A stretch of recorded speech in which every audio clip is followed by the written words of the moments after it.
people here in Jakarta for the bout. Let's jump right into it.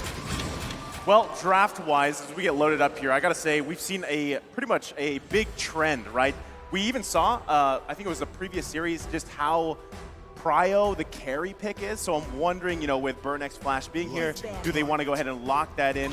Do they go with the idea of that saying, let Hessa carry? Do they kind of go with that gameplay, that game style here? And at the same time, again, you have that one pick to pick up. You have two that you have to give away. And trends, I mean, we didn't get to see both these teams' common picks and bans of what we've seen from previous teams. But I'll tell you what, Carry, Glue, Kaja, banned out here. But even in the jungle, because you want to be able to match up against Mobazane, what we've seen from him lately, too, is the dynamic shift where he can play assassins. He spent a lot of time on utility junglers. So which route do they go here for the Valley? I think it's interesting, honestly. Sorry to cut you off there, but if I'm in Burnx Flash's position, if I'm going to attack the Valley, I'm most likely looking towards the two players, right? It's going to be Mobazane, of course, but also Basic, because in the mid lane, we're not expecting to see a lot of that, kill pressure so early on, especially at this tip-top level. We want Hoon to keep moving around the map and not getting any value.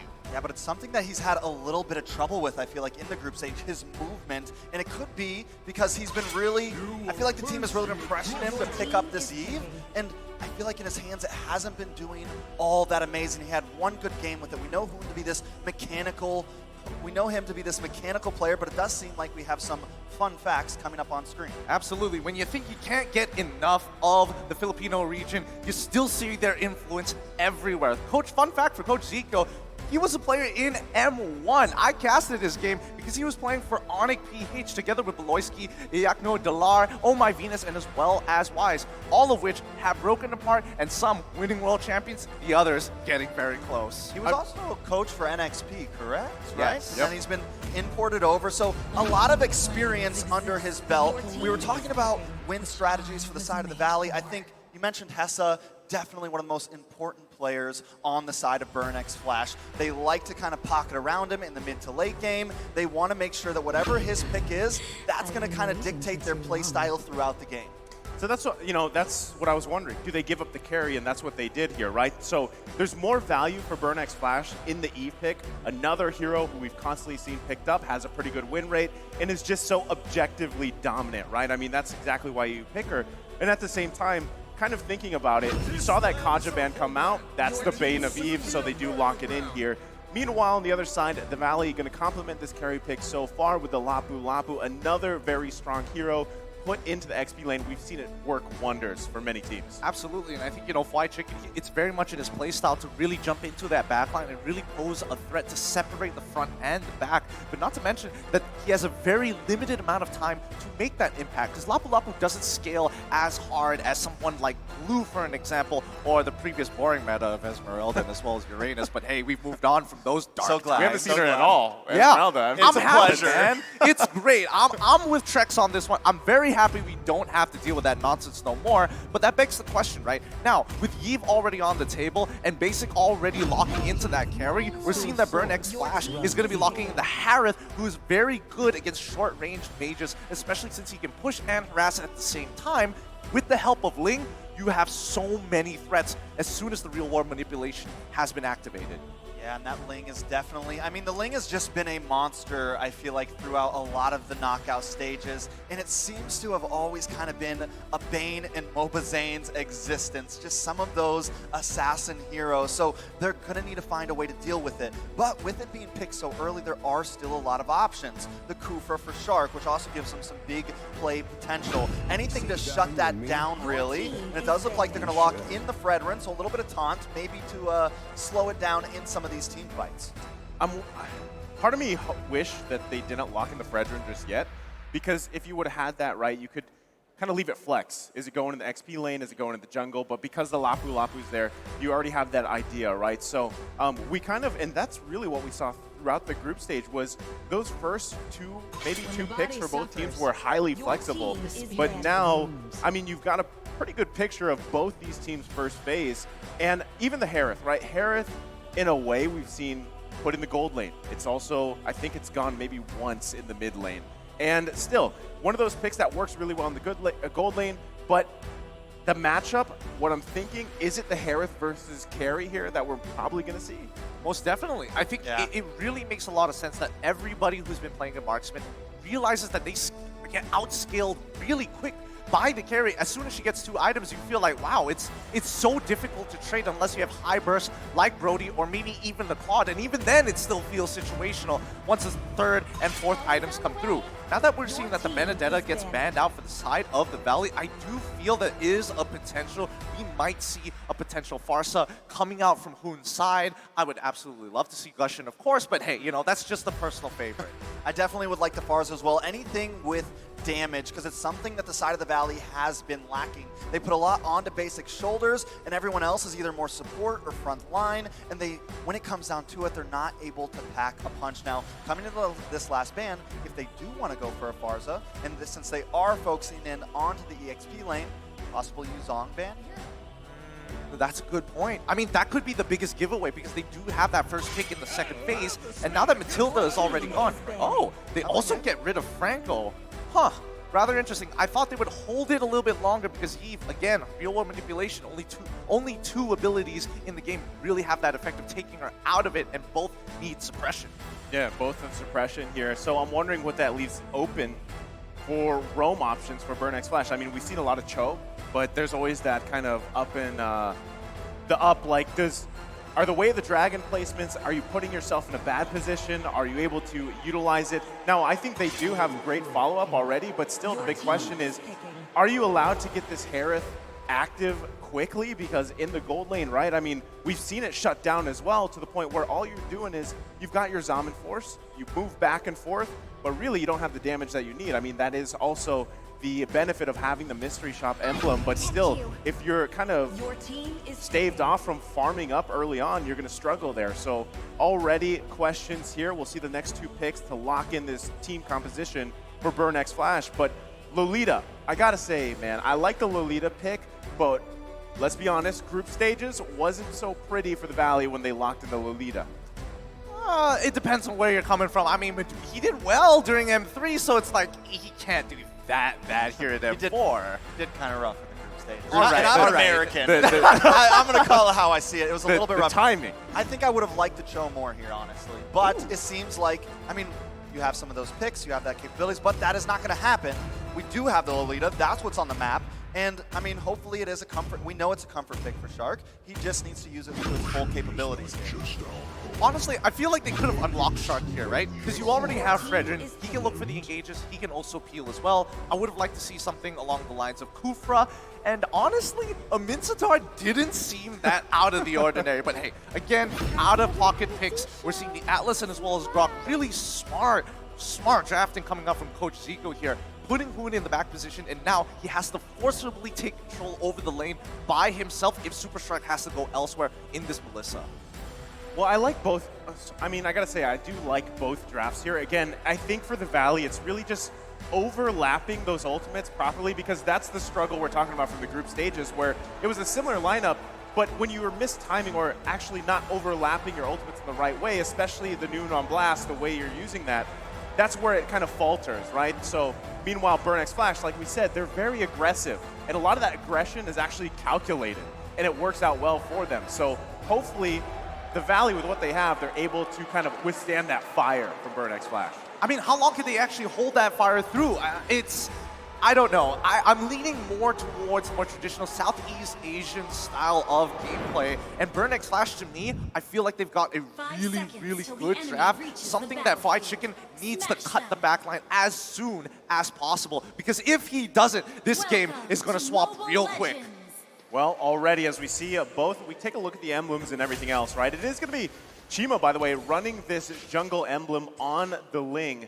So he's going to be he wants to match the Fredrin jungle, right? You want to contest those objectives, get that quick jungle farm going here, and just kind of work around that. Also, I feel like there's been a debate, right? What works best on this side lane Grok, the XP lane Grok? Is it the weapon mastery? Is it the high-end dry? Well, this time, I'm Your A-Team is going to run with the weapon mastery, but already the fight for this orange.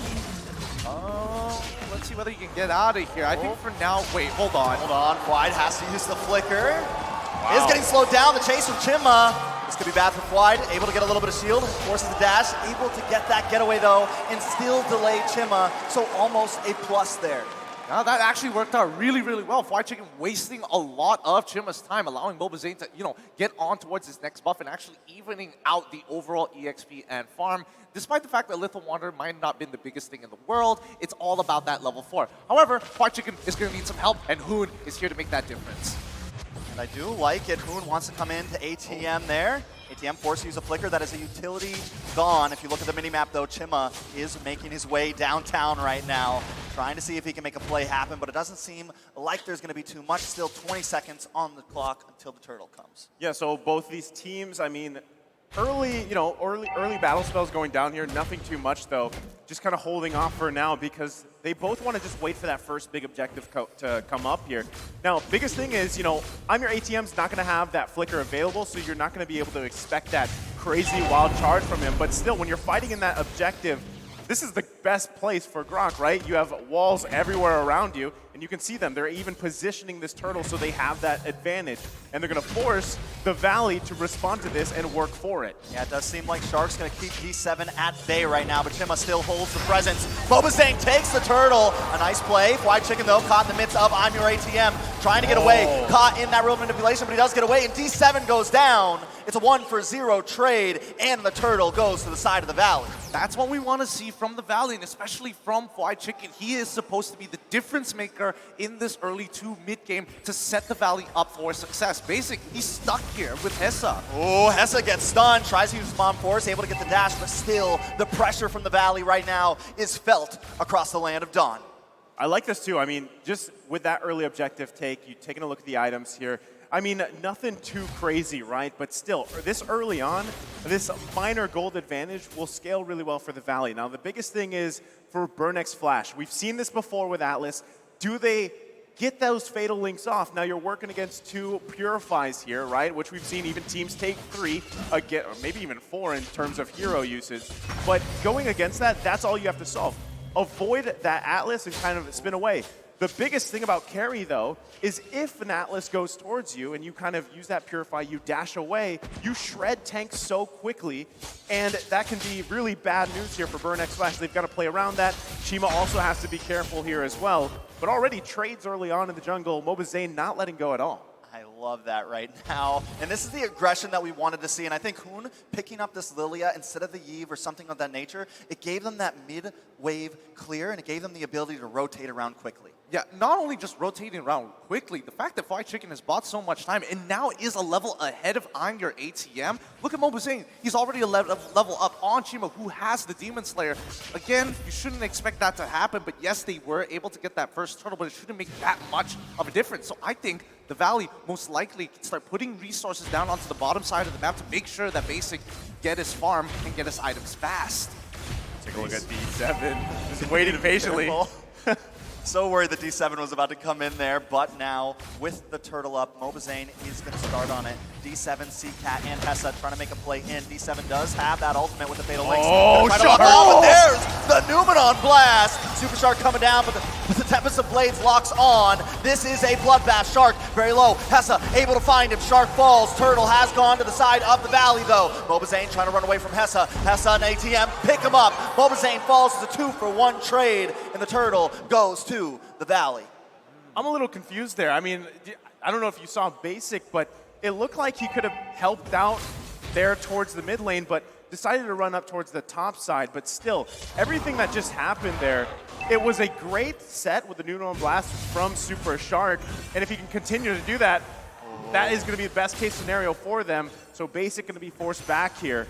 And still, across the board, the Valley holding on to that little bit of gold lead. They're continuing to build it on here. They have some of their first items locked in too. I think that one of the big things is you have to allow Basic to get farm up on this carry. He's only got that corrosion sight here. Of course, Mobazane running with a cursed helmet. He's going to be trying to just continue to clear through the jungle as fast as possible. And that's the thing, Hessa already having that first item on this Harith, he's got that mystery shop. If he continues to farm up here, he will be pretty much a big threat towards the Valley, but the concealed play Here coming comes the out. Concealed play. Shark does get the stun on to D7. Hessa drops the Zaman's force. Mobazane will get stunned up here. Fatal Links does locks on. Brings Mobazane onto the tower. CCat with the real manipulation, but Mobazane is still standing. Rest of the Valley decides to back off, so a bit of a misplay there. Not able to succeed, but no one goes down just yet. Basic and Hoon still want to try to force the objective here. Maybe being a bit too aggressive, but they want to make this tower fall. CCat just can't get through the Bulwark shield. Finally, the invasion stops and the Valley backs off. So much value coming in from Burnex Flash. Like, while this dive was happening on towards the Valley, happening on the top side of the map, we look at the bottom side, they're able to actually return the gold in back into their favor. And now with an objective down, it's starting to get a little tough. D7, he's already had a 92 participation, ranked second in M4 so far. He's about to make it almost 100%. Fried Chicken dives in with the bravest warrior, the bravest fighter. Wait a second, Super Shark with the flicker. Zane finds the turtle. Tima, I'm your ATM, forced to try to run away, but the Valley doesn't want to stop the chase. No, wait. Yes, they do, and I think they're going to try to take a tower for themselves. Well, they got a clean sweep on the Turtles. Objective, that's the name of the game here for the Valley, and they're doing exactly that. They should be able to get another turret here too. Bottom side, but even Hoon there, just trying to find an angle if he can. Top side though. Look at Chicken. Hessa had a little bit of an advantage over Basic, but he can't mess with that Lapu Lapu right now. But still, the game isn't too far apart. It could definitely go any way. Yeah, and I think right now Burn has a little bit more flexibility when it comes to how they want to play across the map, because the Valley, they want to stick together. They want to make sure that Burn, if they fight, we have the counter engage ready and we can start peeling. But Burn, with the mobility that they have with Hessa, and more importantly, what Ling gives access to with I'm Your ATM opening up the map and getting that information, the side lanes are always under a lot of threat. Again, this is the thing, right? I mean, one kind of growth that you've seen from Mobazane is this utility tank type jungle play style, right? I mean, it's something that he learned his time pretty much internationally, and he's doing it well. And these small objective wins obviously build you this little bit of a gold lead that you have, and it transitions for your game, and everybody kind of profits off of that. So that's what we're seeing from the Valley so far.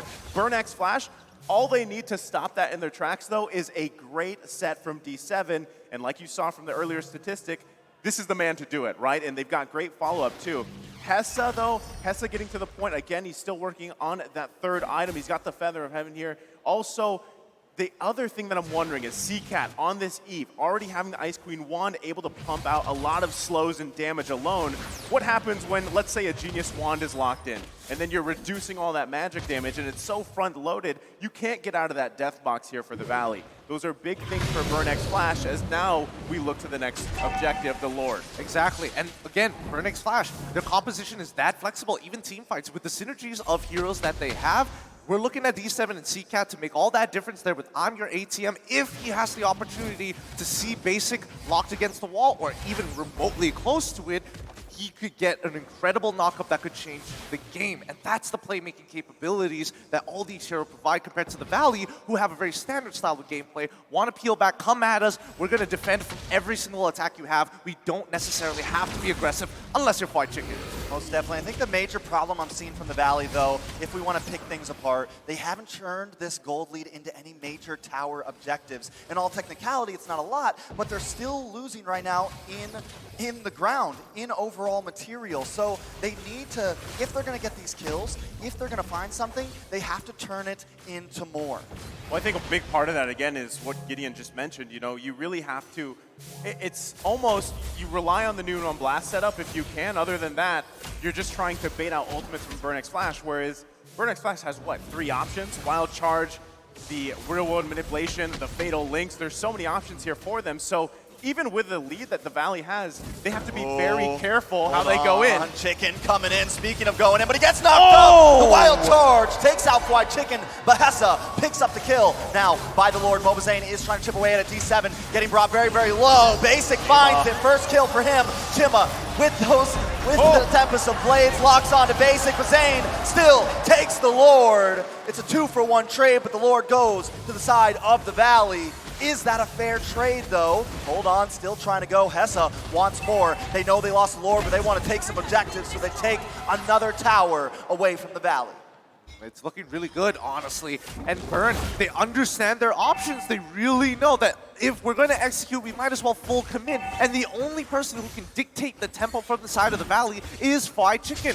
Everybody else is designed to bait out an ultimate or to slowly whittle them down so that they can fully commit to a fight. And Burn fully understand this. So I don't know what Coach Zico did, but he has prepared his team extremely well. Yeah, and taking a look at the items too. Hold on, they're still going here. D7, but the problem is they keep on focusing D7. It's just too tanky. They have to find a way to find Chima here or someone in that back line like Hessa. Well, they're still hunting, right? They've got to deal with this Lord here on the bottom side. Not sure if the Valley wants to do anything. Look at the push, though. Top side from Chima. So able to just make a play regardless of that Lord take from the Valley. They're going to be focusing here finally on the tier 1, though. Chima takes a lot of damage from basic, but just not enough. Finally, they take a tower, the Valley, trying to hold up against this, and this just shows that, you know, a 1,000 gold lead doesn't mean anything when you're in this mid-game right now. Yeah, and more importantly so, I think the Valley understand that they want to get Basic in a position where he can just hard carry the game because the rest of their team members, other than Hoon at this point, don't scale as hard. And Mobazane, he is just a stun bot. It's like, yes, come at me, use as many abilities as possible because the real carry is got me my back. Yeah, you really have to rely here on Basic once again. And earlier, actually hold that thought. Conceal Chima play. does use the Tempest of Blades to get away, though, so no big action just yet. Okay, going back to the items here, right? I mean, so this is what it feels like to be in this chair, but still, the glowing wand, I'm telling you, man, the glowing wand is going to be a problem. He's already got 2 wands. I don't know if he's going to go for the 3rd, but still, the fact that CCAT has this, you have the death box, he's also running in pure rage, right? So this works out so well for him. He can whittle down the members of the Valley, and they can work around that. So the Valley, though, you saw them. Mobazane, stun bot, if you will. He has the Radiant Armor, too. So he's going to be that front line. You also have Fried Chicken and Super Shark. All he needs to do is land those Numenon blasts. And Lord advantage-wise, I mean, look at the Valley. The gold urn, it's not there for them to turret HP, though. They're still working around it, trying to get space around the map for them. Yeah, I mean, they have more material now at the very least, but now the items are coming in. Hessa getting his Holy Glaive. That in and of itself is nasty, and you have to be extremely careful because if you're looking at the Valley, you're thinking about itemization. Yes, I want to be able to protect myself, but then you have the Glowing Wand, the Genius Wand reducing my magic resist even more. This mid lane, I don't think this is going to break out into the fight until we see Basic starting to walk up with the rest of the team. But for now, the Valley needs to show as if they want to aggress, as if they want to take the initiative. Most definitely, and with the Lord down to about 75% health, Zane will start that initiative. Look at D7. Chima trying to make his way up, but I'm your ATM. He's going to keep watching. We got to keep an eye on D7 here, hiding out in this bush, waiting to make that big play, but Basic and Super Shark as well, holding down the mid bush. This is a standoff. This will end big. This Lord could end up being one of the deciding factors in this game, but here comes the concealed play. D7 trying to come around the back, looking for something, but Fried Chicken does find Hessa. D7 locks on with the Fatal Links, but he still goes down. 2 members down for Burn X Flash. The Valley take the Lord and 2 members along with him.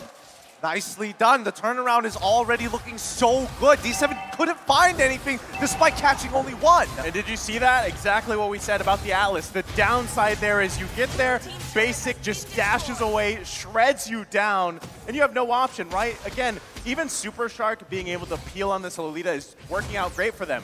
Maybe he just learned from the group stages, comes in with that refined play style, and it's working out great. Hoon, like you said, he's just kind of whittling down Burn X Flash, right? That's all he has to do on this Lilia, and if he can bait out ultimates, even better. And he's really safe in doing so, because no one can, quote-unquote, catch him unless you use a big spell to lock him down. The Black Shoe's such a powerful tool for Hoon. He can basically do whatever he wants and feel like he's unstoppable, because no one's going to punish him. Most definitely. Now the Lord is crashing. Let's see if they can punish Burn, but look at Chicken into the backside. This could be bad for CCAT, taking a lot of damage away. Chicken finds it, does not go down, but D7 also connects. D7 brought very, very low. Fried Chicken pops the immortality. Gonna come back up onto the field as Hessa, Chima, and ATM try to defend this push. 2 inhibitors down. 1 more to go as Chima tries to clear away this minion so that the Valley just can't do it, but they don't want to stop just yet. D7 working his way out. Valley staying aggressive. Zayn moves on to ATM. ATM does go down. Hessa pops into Zamon's force, trying to lock on to Hoon. Just cannot find him because the Bulwark shield is blocking it all. Tima will be next. The Valley now moving on to the base. D7 tries to get the stun, but he's getting shredded by Basic. And now it's nothing but Hessa gets stunned, and the Valley will take game 1. Beautifully done. GG, well played. Going over to the Valley as they take the first game in this best of 3. And they did it in spectacular fashion. What we thought was, hey, we're going to take our time with this. We see Hoon saying, no, let's speed up the tempo. They're disrespecting us. We're going to take the space and we're going to hold our ground. You know, it's nice to see them smile once in a while, right? I mean, Zayn's still not smiling. He's still not. He's chugging. He's hydrating. That's what he needs to do, right? Again, that was honestly, it was still a pretty intense game between both of them because at one point, Burnax Flash was in a good position to flip that game around. But objectives, Mobazain on top of it with his Fredrin here. Just overall a great game from every member of the Valley. And again, too, even Super Shark, right? What a performance from what we saw that one game where he played the Lolita in the group stage. This one was a massive win for him. Yeah, they definitely finally seem to have found a flow, but it is not over yet. Burnax Flash definitely did an amazing job in holding that game out, and it's not just going to be an easy pass-through for the Valley. No, it really isn't going to be an easy pass-through, and I think, the Valley has set up some really good protocols in place in response to a lot of these things, because again, it's not like they're playing without the information. They knew that D7 was missing, and yet they said, you know what, Basic, do you have Purify? Do you also have your Winds of Nature? You do? Let's go in. We don't have to care anymore. I mean, all around, like if you look at all the roles, they all played the part perfectly with the heroes they locked in here, right? So I can't wait to see them play the next game here, but I think we have something for the viewers, Gideon. Yeah, absolutely, guys. If you are wanting the M4 pass is available now, so complete all active tasks, and you will reach level 75 with ease and for free. So log in now, and exclusive rewards like the Beatrix Light Chaser, as well as the Beatrix Stellar Brilliance, and the M4 Beatrix figurine are awaiting you. Use the hashtags Mobile Legends Bang Bang, as well as hashtag MLBBM4, and the hashtag Dare to Be Great, so we know which one of you guys has got that skin or the Beatrix figurine. But with that being said, coming in this particular game, it was rather interesting that Burnax Flash actually having a lot of control and a lot of tempo in the game, yet didn't exactly transition even though they were up material by mid-game. It's kind of ridiculous, and the only people that I can think of who can actually break this game down to us are down by the analyst stand. So, Leo, LaFell, and Mirko, please take it away. Let us know. Break it down. The Valley. Dude. You're a dude.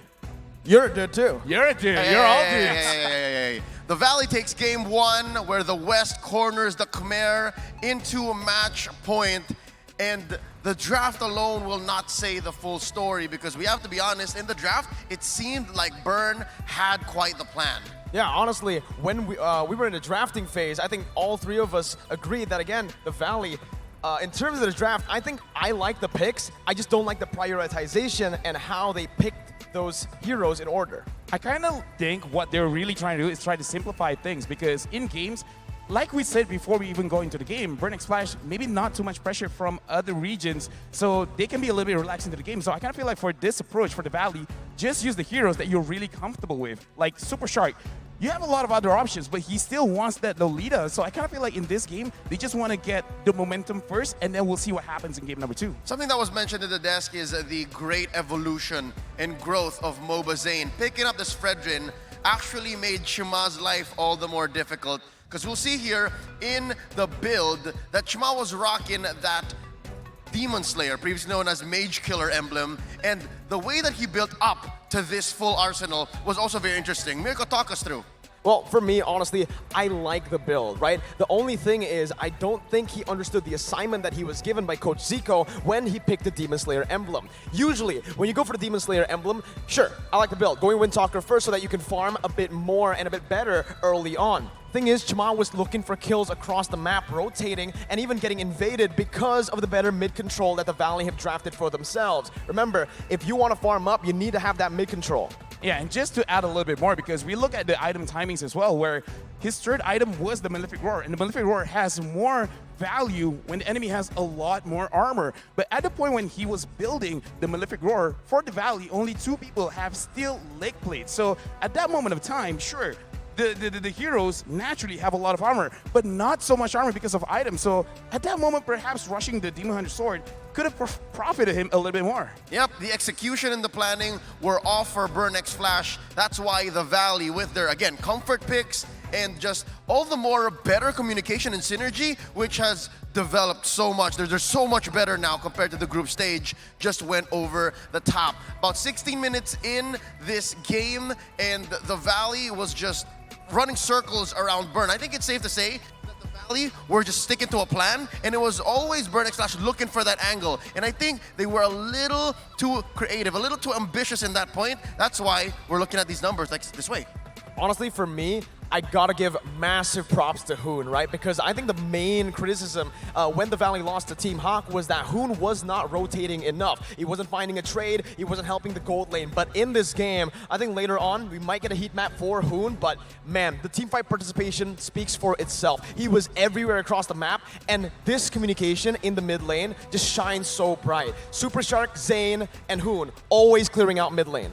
Yeah, here's the thing. Hoon as well as Super Shark, like you said, 100% team fight participation. And what's important about this is we understand that the way that they move around the map, because looking at the way that they have distributed their minion waves is actually pretty good, because Hoon will rotate to a different lane, helping someone out, and then Super Shark will stay in the mid lane, try to absorb those minions, try to get level 4 once they fight around the turtle. And I kind of feel like that is a very big difference maker from the group stages to now in the knockout stage.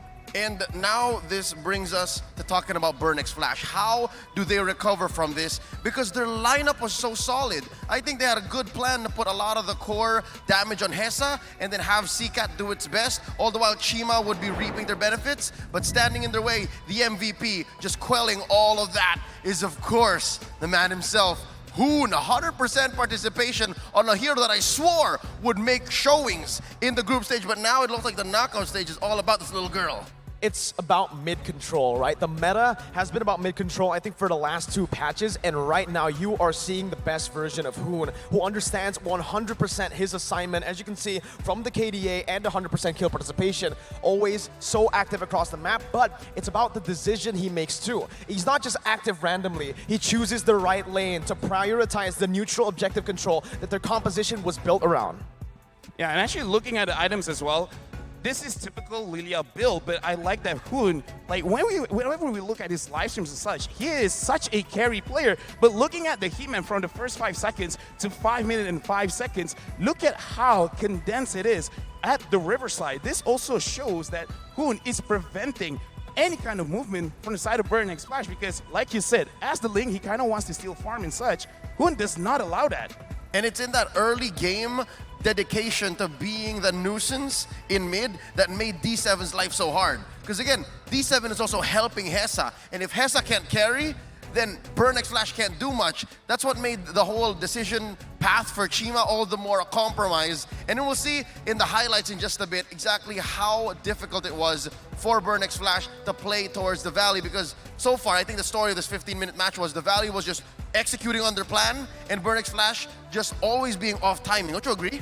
Yeah, I agree. And before we throw back to the castles, I just got to say, I don't like Atlas going to carry. Atlas against carry, not a good idea. So we'll see in the draft if that still happens or if Burn learns. On behalf of Mirko and LaFell, my name is Leo. Let's go to the desk. Thank you, analyst Stan, once